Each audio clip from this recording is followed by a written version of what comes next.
আমি এত কাজ করেছি কাদের জন্য, আমার জন্য না মানে যারা প্রযোজক ছিল পরিচালক ছিল তাদের জন্য, মানে এই জায়গাটা আমি যখন প্রশ্ন করি তখন দেখলাম যে না আসলে ফিল্মে ওই যে মান্না ভাইয়ের কথাটাই আসে, কেউ কারো না ফিল্মে, কেউ কারো না। এটা অনেক সময় ভুলে যাই। স্বল্প বাজেটের মধ্যে যে ছবিগুলো হতো সেগুলো বেশিরভাগই আমার হাতে আসতো। আচ্ছা। এবং একটা জরিপে দেখা গেছে 2টা বছর মান্না ভাইয়ের কাছে হায়েস্ট ছবি থাকতো, ওকে, কিন্তু ছবির লিস্টে গিয়ে দেখা যায় তার চেয়ে 4টা ছবি আমার বেশি। লম্পট যেদিন রিলিজ হলো, রিলিজ হওয়ার পর প্রায় 1 বছর আমাকে কেউ চেনে নাই। 1 বছর চেনে নাই? কেউ চেনে নাই, আমার কাছের মানুষও চেনে নাই। কেন? কাছের মানুষ বলতে যে আমাকে চেনে সে তো চিনবে, কিন্তু বাইরের কেউ যদি চিনবে যে রুবেল ভাইকে দেখছে আর শুধু আরেক একদিকে এদিকে ঘুরতেছে, ওই লোকটা কোথায়, আলেকজান্ডার লোকটা কোথায়। আমাকেও জিজ্ঞেস করছে যে আচ্ছা আলেকজান্ডারটা উনি কোন দেশ থেকে আসছে। কাজ করতে গিয়ে 2 ঘন্টা কাজই করেছি, কিন্তু যাওয়ার পথে জ্যামে পড়ে যাই আমি। আচ্ছা। আরও 2 ঘন্টা লেট হয়ে যায়, টোটালি 4 ঘন্টা। এখন যার ছবিতে কাজ করতে যাচ্ছি সে একজন বড় মাপের ডিরেক্টর, যিনি মান্না ভাইকে নিয়ে সবসময় কাজ করেন। এই প্রথম ওই ছবিতে মান্না ভাইকে বাদ দিয়েছে, আমাকে নিয়েছে। তা আমি যেহেতু 4 ঘন্টা পরে গেছি, তখন তার আশেপাশের লোকগুলো বলল যে আপনাকে তো পাত্তাই দিচ্ছে না, ভাব নিচ্ছে যে উনি তো আরো বড় হিরো হয়ে গেছে, ওই সেই এরও অনেক কথাবার্তা বলছে।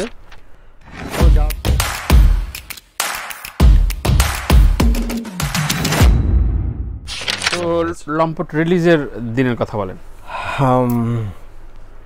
লম্পট যেদিন রিলিজ হলো, রিলিজ হওয়ার পর প্রায় 1 বছর আমাকে কেউ চেনে নাই। 1 বছর চেনে নাই? কেউ চেনে নাই, আমার কাছের মানুষও চেনে নাই। কেন? কাছের মানুষ বলতে যে আমাকে চেনে সে তো চিনবে, কিন্তু বাইরের কেউ যদি চিনবে যে রুবেল ভাইকে দেখছে আর শুধু আরেক একদিকে এদিকে ঘুরতেছে, ওই লোকটা কোথায়, আলেকজান্ডার লোকটা কোথায়। আমাকেও জিজ্ঞেস করছে যে আচ্ছা আলেকজান্ডারটা উনি কোন দেশ থেকে আসছে।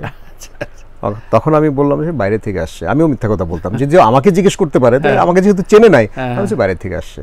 আমি এগুলো করে মানে কেটে যেতাম ওখান থেকে। না চেনার কারণ ছিল ওই ছবিতে আমার চুল ফালানো ছিল, ওকে, পুরোটা চুল আমাকে ফেলে দিতে হয়। এবং যখন আমি মার্শাল আর্ট শিখি ওটা স্টাইলই ছিল যে বদ্রিশের ওই জায়গায় গিয়ে আমাকে চুল ফেলতে হবে। দেন চুল ফেলার পর আমাকে আর চেনে না কেউ।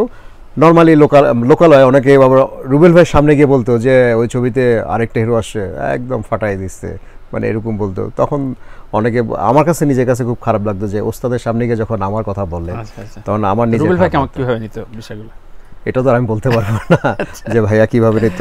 অবশ্যই তারা প্রাউড ফিল হতো যে তারই ছাত্র সবাই সুনাম করছে। সো ফেমটা ক্যারি করলেন, এবং একই সাথে পরবর্তীতে একক নায়ক বা নায়ক হিসাবে তখন আপনার ক্যারিয়ারে দাঁড়াবে, এই সিদ্ধান্ত, এই প্রস্তুতিটা কবে থেকে শুরু হলো, কিভাবে নিলেন? আসলে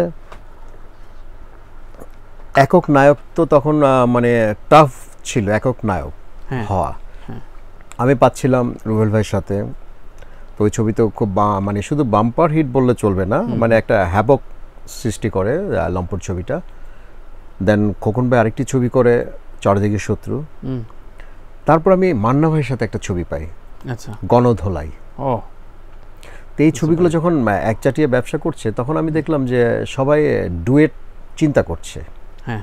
তা আমাকে সিঙ্গেল হতে হলে কি করতে হবে, যে আমি যদি একক, সাধারণত ডুয়েট থেকে সিঙ্গেল হওয়ার খুব কষ্টের, মানে তা সবাই আমাকে চিন্তা করছে যে রুবেল ভাই থাকবে না তো মান্না ভাই থাকবে, দুজন একজন, বা আমি থাকবো আমিন খান থাকবো, এরকম দুজন, মানে দুজনের একজন থাকবো। তা আমাকে একটা গল্প চুজ করতে হবে এবং আমাকে কিছু অভিনয়ের ধাঁচ চেঞ্জ করতে হবে।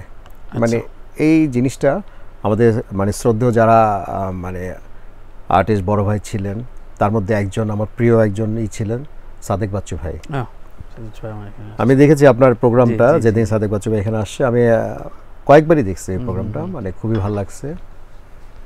এবং লাস্ট সে যখন মারা গেছে তখন আমি তার কবরেও আমি মানে গিয়েছি, কারণ করোনার টাইমে তখন লাশ এক জায়গা থেকে আরেক জায়গায় নিতে দিচ্ছিল না, এবং গোরস্থানও দিচ্ছিল না যে এই জায়গায় দেওয়া যাবে না। তারপর আমাদের যা খুব করে তার এলাকাতেই সেখানে মাটি দিতে পারছে। তো তাদের সাথে আলাপ করতাম, বাচ্চু ভাই অনেক ধরনের সাজেশন দিত। তারপর দেখলাম আমরা প্যাটার্নটা একটু চেঞ্জ করলাম, যে অ্যাক্টিংয়ের প্যাটার্নটা চেঞ্জ করাতে আর কিছু গল্প চুজ করলাম, যে এই গল্প এখন কোন প্রডিউসার তো নিতে সাহস পাচ্ছে না। সেই ক্ষেত্রে আমি এবং আমার একটা ফ্রেন্ড ছিল, তারা দুজনে মিলে, মানে আমরা দুজনে মিলে একটা প্রোডাকশন করলাম।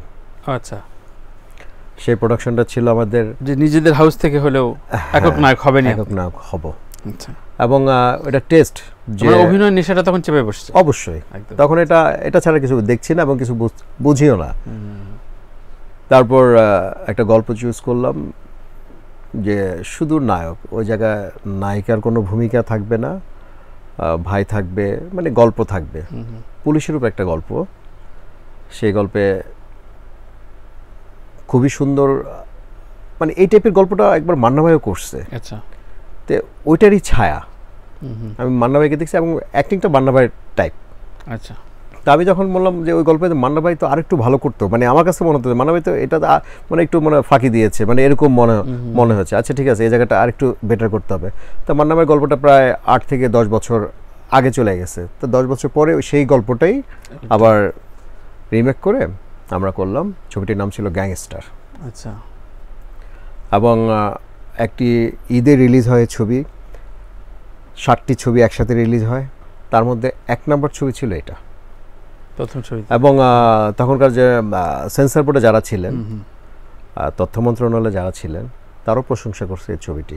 এবং তখন তো মান্না ভাই ছবি সেই ঈদে রিলিজ হয়েছে, রুস্তম ছবি রিলিজ হয়েছে, তার পাশাপাশি এই ছবিটি আমার আপনার ওস্তাদের ছবি রিলিজ ছিল ওই ঈদে সমুদ্র রুলবের ছবি ছিল। আচ্ছা আচ্ছা আচ্ছা। তো তখন আপনি একক হিরো যখন, তখন আপনার আশপাশের কলিগরা মানে মান্না ভাই থেকে শুরু করে কেমন অ্যাপ্রিশিয়েট করলো?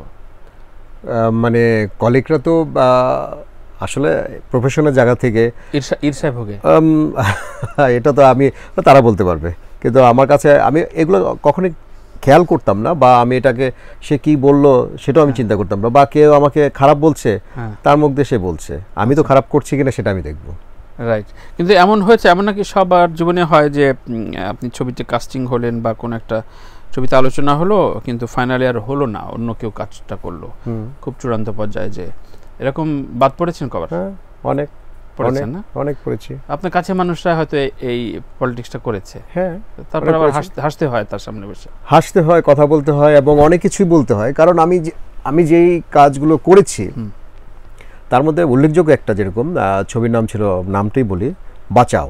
আচ্ছা, এই ছবিতে আমি আমার মহরত শুটিং সাভারে, কিন্তু আরেকজনের শুটিং এফডিসিতে, যার 2 ঘন্টা শুটিং করে দিলে ছবিটা শেষ হয়ে যায়, আর আমি যখন সাভারে ঢুকে যাব ওইখানে আমার 10 দিন একটানা থাকতে হবে। তো এই ছবিটা সেন্সার হবে না, এই ছবিটা রিলিজের ডেট পাবে না, মানে এরকম একটা ব্যাপার ছিল। তখন আমি চিন্তা করলাম যে আচ্ছা ঠিক আছে, সাভার যাওয়ার আগে এই 2 ঘন্টা তার কাজটা করে দিয়ে আমি যাব, হয়তো সাভার যেতে 1 ঘন্টা লেট হবে, যেহেতু মহরত আজকে শুরু হচ্ছে, 1 ঘন্টা লেটে আমি ঢুকি, এরকম একটা চিন্তা করে আমি এফডিসিতে কাজ করতে গিয়ে 2 ঘন্টা কাজই করেছি, কিন্তু যাওয়ার পথে জ্যামে পড়ে যাই আমি। আচ্ছা, আরও 2 ঘন্টা লেট হয়ে যায়, টোটালি 4 ঘন্টা। এখন যার ছবিতে কাজ করতে যাচ্ছি সে একজন বড় মাপের ডিরেক্টর, যিনি মান্না ভাইকে নিয়ে সবসময় কাজ করেন। এই প্রথম ওই ছবিতে মান্না ভাইকে বাদ দিয়েছে, আমাকে নিয়েছে।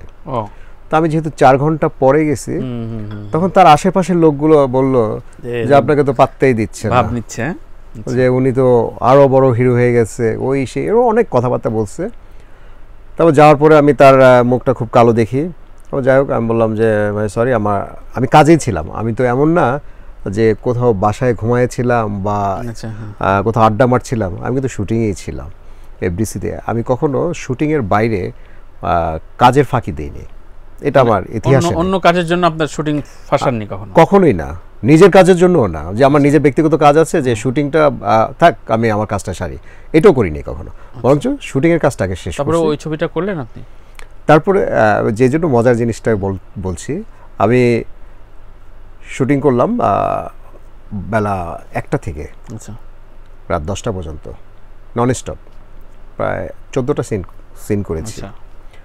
এবং আপনি দেখবেন ওটা কপি ছবি ছিল, সম্ভবত গঙ্গাজল হিন্দির ছবির একটা কপি ছিল তখন, অনেক টাফ সিনগুলো ছিল। তো 14টা সিন করেছি। সেদিন ছিল শবে বরাত, তো সবাই সাভার থেকে চলে আসছে, বাসার দিকে যাচ্ছে, নামাজ পড়বে সারা রাত, তারপরে আসবে। তখন আমি জিজ্ঞেস করলাম যে তা আমি বাসায় যাই, আমি আর সাভারে থেকে কি করব, সকালে চলে আসব। তা আমাকে আর কোনো সদুত্তর দেয়নি, সে চলে যায়।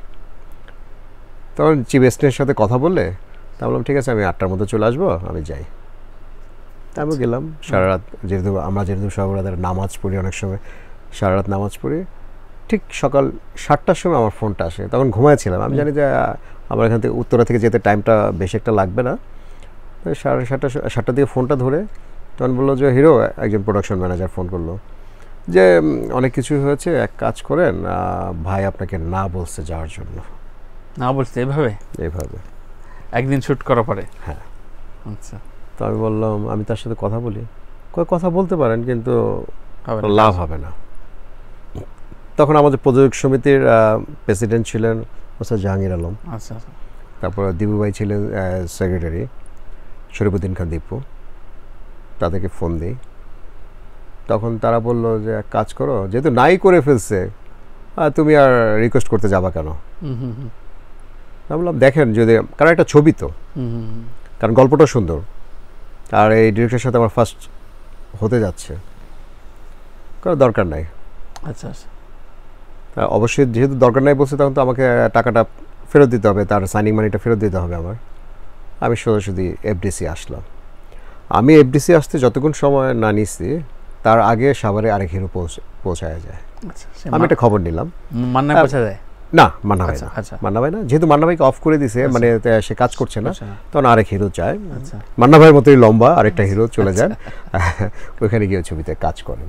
আমি আমার টাকা ফেরত দিয়ে দিই। এরকম আরও দু একটা আছে, মানে এটা আমার খুব উল্লেখযোগ্য একটি ছবি। রাইট। তার মানে এগুলো আসলে পলিটিক্স বলবেন না নিজস্ব ভুল বলবেন, কোনটা? এটা হয়তো আমার ভুল, আমি আরেকজনের উপকার করতে গিয়ে নিজের ক্ষতি করেছি। আচ্ছা। আপনি প্রচণ্ড ইমোশনাল একটা হিরো, এটা রুবেল ভাই বেশ কয়েকটা ইন্টারভিউতে বলেছেন, এবং বলেছেন যে খুব যোগ বিয়োগ অঙ্কটা আপনি খুব কম বোঝেন। আপনি এত ট্যালেন্টেড একজন হিরো, এবং সেই ক্ষেত্রে আরও অনেকটা সময় আপনি ইন্ডাস্ট্রি রোল করার প্রয়োজন ছিল, এবং সেই জায়গাটা আপনার ছিল। মূলত আপনার এই রুবেল ভাইয়ের প্রশ্নে কি মনে হয় আপনার কাছে? এটা কি সত্যিকার অর্থে জাস্টিফাই করে বলেছেন, নাকি সত্যি অর্থে কিছু অঙ্কে আপনার ভুল ছিল? আপনি ফেম পেয়েছেন, আপনি স্টারডমের চূড়ান্ত জায়গায় গিয়েছেন, আপনি এই ফিল্ম ইন্ডাস্ট্রি একসময় রোল করেছেন, আপনার হাতে সেই থরের হাতুড়িটা চলে আসছিল, ছিল আপনার কাছে। তো আপনি বলেন রুবেল ভাইয়ের ইয়েটা। আমার ওস্তাদ রুবেল ভাই যে কথাটা বলছে, তার অ্যাঙ্গেল থেকে সে সঠিক কথাটা বলছে। হ্যাঁ, এবং হয়তোবা যে আমার ভুল ছিল, কিন্তু আমার জায়গায় যে ইমোশন যে কথাটা বললেন না, যে হ্যাঁ ইমোশনটা ছিল যে আমি এত কাজ করেছি কাদের জন্য, আমার জন্য না মানে যারা প্রযোজক ছিল, পরিচালক ছিল তাদের জন্য। মানে এই জায়গাটা আমি যখন প্রশ্ন করি, তখন দেখলাম যে না, আসলে ফিল্মে ওই যে মান্না ভাইয়ের কথাটাই আসে, কেউ কারো না, ফিল্মে কেউ কারো না। এটা অনেক সময় ভুলে যাই। আমাকে খোকন ভাই যখন আমি তার থেকে বের হয়ে আমি বাইরের ছবি করছিলাম, তখন খোকন ভাই একটি কথা বলল, মানে ওই যে ওস্তাদ হিসেবে যে আদেশ উপদেশ দেন, দুটি কথাই বলতো সে। কখনো লোকালয়ে যাবা না, কখনো নিজেকে বিক্রি করবা না, টাকার পিছনে দৌড়াবা না, কাজের পিছনে দৌড়াবা। জাস্ট এই যে কথাগুলো, এই কথাগুলো আমি সবসময় মানে মেনে চলতাম। আচ্ছা। এখন আমার ফিল্মের একজন প্রযোজক আসে যদি, যে আমি একটা গল্প নিয়ে আসলাম, যে আমি একটা ছবি বানাবো আপনাকে নিয়ে, তখন আমি গল্পটা শুনতাম, তখন আমি এটা জিজ্ঞেসও করতাম না এটা টেকনিশিয়ানকে। হ্যাঁ, আমি শুধু কোয়ার্টিস্ট জিজ্ঞেস করতাম, যে বেটার কোয়ার্টিস্ট নেওয়ার চিন্তা করতাম সবসময়।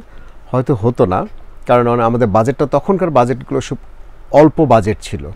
স্বল্প বাজেটের মধ্যে যে ছবিগুলো হতো সেগুলো বেশিরভাগই আমার হাতে আসতো। আচ্ছা। এবং একটা জরিপে দেখা গেছে 2টা বছর মান্না ভাইয়ের কাছে হায়েস্ট ছবি থাকতো, কিন্তু ছবির লিস্টে গিয়ে দেখা যায় তার চেয়ে 4টা ছবি আমার বেশি। আপনার বেশি? আমার বেশি। দেন মান্না ভাই তখন একটু মানে তার অ্যাঙ্গেলে সে চিন্তা করলো যে ওর হাতে বেশি ছবি, আমার হাতে বেশি ছবি কম কেন। তারপরে বাকি যারা হিরো আছে তাদের তো মানে 2-4টা করে আছে, কিন্তু এই যে বছরে যে একটা জরিপ, এই জরিপে এতটা ছবি রিলিজ হয়েছে, এতটা ছবি হাতে, তা আমার সংখ্যাটা বেশি, কারণটা কি? সে জায়গায় খুঁজে দেখে যে আমাকে যারা শিডিউল দেন ডিরেক্টর 15 দিন শিডিউল নেন, আমি 15 দিনের বেশি কখনোই আমি শিডিউল দিতাম না। হয়তো দু একজন ডিরেক্টর ছিল যে না তাদের হবে না, তখন তাদেরকে দিতে হতো। আমার কথা হলো শুধু আমি ওয়েস্ট করবো কেন, মানে আমি শিডিউল আমি নষ্ট করবো কেন, আপনার যা প্রয়োজন আমি তাই দিব। একটা ছবিতে প্রায় তখন সিকোয়েন্স যেটা থাকতো 60 থেকে 65টা সিনের একটা ছবি হতো, এর মধ্যে 4টা গান থাকতো, 6টা 7টা ফাইট থাকতো।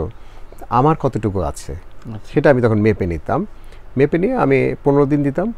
আমি সব ছবি 10 দিনে শেষ করতাম। 10 দিনে এটা আপনার হিডেন টেকনিক ছিল? এটি আমার টেকনিক ছিল, যে টেকনিকের কারণে অন্যান্য হিরোরা আমাকে মানে কি বলে বয়কটের মতো, যেটা যে না ওর সাথে কাজ করবো না। কারণ আমার সাথে কাজ করুন, আমি যে ফার্স্ট কাজটা করি, আমি যে সময়টা নষ্ট করি না, জাস্ট সকাল 9টায় আমি ওপেন কাজ শুরু, 9টায় কাজ শুরু। অনেকে 9টায় এফডিসি ঢোকে, আর আমি 9টায় অলরেডি কাজ শুরু করে দিই। 9টা থেকে 12টার মধ্যে আমার এক শিফটের একটা কাজ শেষ হয়ে যায়। আচ্ছা, যেটা আমি করি সেটা আরেকজন করতে পারবে না। ওই কাজটাই অন্য কোনো হিরো, এটা আমি প্রাউড ফিল করি না, অন্য আরেক হিরো এটা 2 শিফট লাগবে, আমি যেটা 12টার মধ্যে শেষ করি। এবং কাজের মধ্যে কখনো যে এত দ্রুত কাজ করতে গিয়ে কখনো সব কাজ নষ্ট হয়ে যাচ্ছে বা একই রকম কাজ হয়েছে তা কিন্তু না, প্রতিটা কাজের মধ্যে চেঞ্জ থাকতো। তাই ওই জন্যই মানে আমার হাতে বেশি, ওনার হাতে কম। আমার টেকনিকটা ছিল যে আমার 5 দিন কাজ কমলে একটা প্রযোজকের 5 দিনে অনেক টাকা খরচ যেটা বেঁচে যেত, বিক্রি করার আগে যে লাভ করতো, যে জন্যই আমার হাতে এত ছবি আসতো, এত কাজ করতাম। একটা প্রশ্ন রেখে আমি প্রথম বিরতিতে যেতে চাই। আপনাকে নিয়ে আসলে আপনার কো আর্টিস্ট ফিল্মের কিছু হিরোইন কিছু পলিটিক্স করার চেষ্টা করেছেন বা একটু ডিপ্রাইভ করার চেষ্টা করেছেন, বিষয়টা কি, তথ্যটা কি সত্য কিনা? শেষের দিকে হয়তো, শেষের দিকে আপনি নারীদের মন বুঝতে পারেন না নাকি? আসলে নারীদের মন কে বুঝতে পারে আমি জানি না। এটা ঠিক, আকাশের রং যেরকম চেঞ্জ হয়, নারীদের মন ওরকম চেঞ্জ হয়। তো ফিল্মের নারীরাও একই রকম? বাইরের না, ফিল্মের নারী আর বাইরের নারী তো আলাদা না, সব নারী তো সব একই। তো নারী বলতে তো মার মধ্যেও পড়ে যায়, মা যাতে আলাদা, মা বোন এরা আলাদা, নায়িকা ব্র্যাকেট বন্দি নায়িকা, নায়িকা, রাইট।